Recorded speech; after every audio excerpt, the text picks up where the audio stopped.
I'm John Emmerling, and when it comes to creative problem solving, I say if you picture it, more ideas will come. Let's start with a major problem we have. Global warming is a huge problem. Right now, the planet is experiencing the fastest rate of warming in millions of years. Experts are forecasting that within several decades, there could be as much as a 3-foot rise in sea levels. You know what 3 feet does? All of America's East Coast cities are swamped. They're also saying that by the end of the century, it could be as much as a 20-foot rise in sea levels. 20 feet, for example, swamps most of the state of Florida. We've got a problem. Let's picture this problem. Here we have the Earth, and what's happening is there's a buildup of carbon dioxide that's been going on for 100 or more years, but it is accelerating. It's a greenhouse shield of carbon dioxide that surrounds the planet. And what problem does that cause? Here's the sun, and we'll color it like the sun.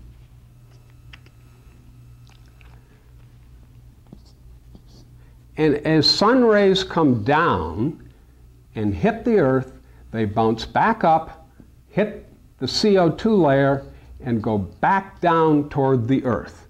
They come down, they go back up, and back down to the Earth. And heat builds up, causing some nasty things to happen. Now, what are we going to do about this? Richard Branson of Virgin has a pretty good idea. He just recently instituted a $25 million prize for the scientist or group of scientists who can solve this problem. Well, that's a pretty good idea, Richard, but it's not enough. I've got another idea. How about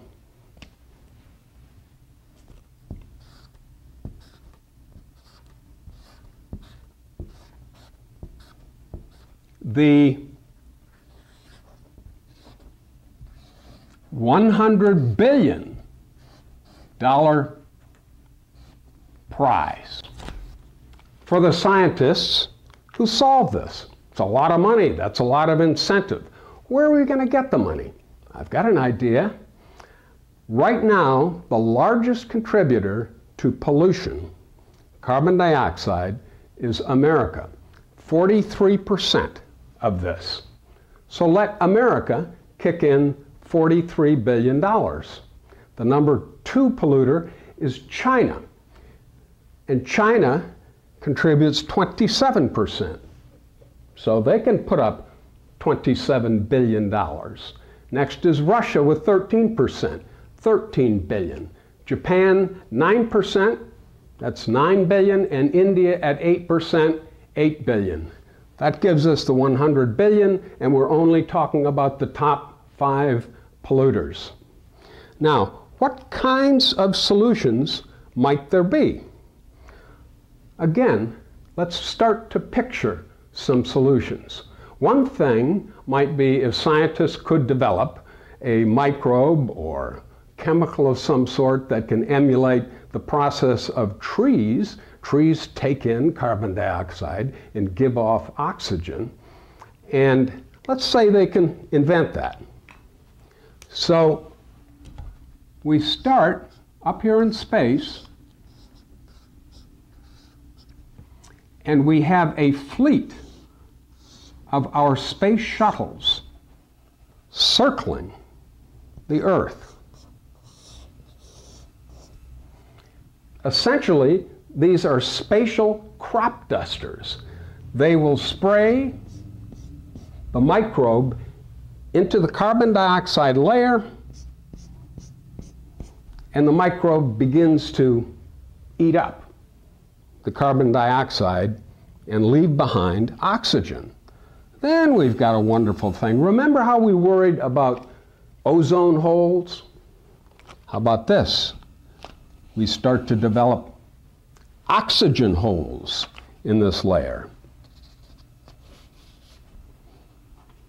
Now the sun can escape. Planet begins to cool down. It might work. All we need are the scientists motivated by $100 billion to crack the code here. So that's just one example. If you have some ideas as to how we might address this problem, go to my blog, post them. If I like the idea, I'll picture it and give you full credit. Because remember, you need a lot of ideas to get a great idea, and if you picture it, more ideas will come.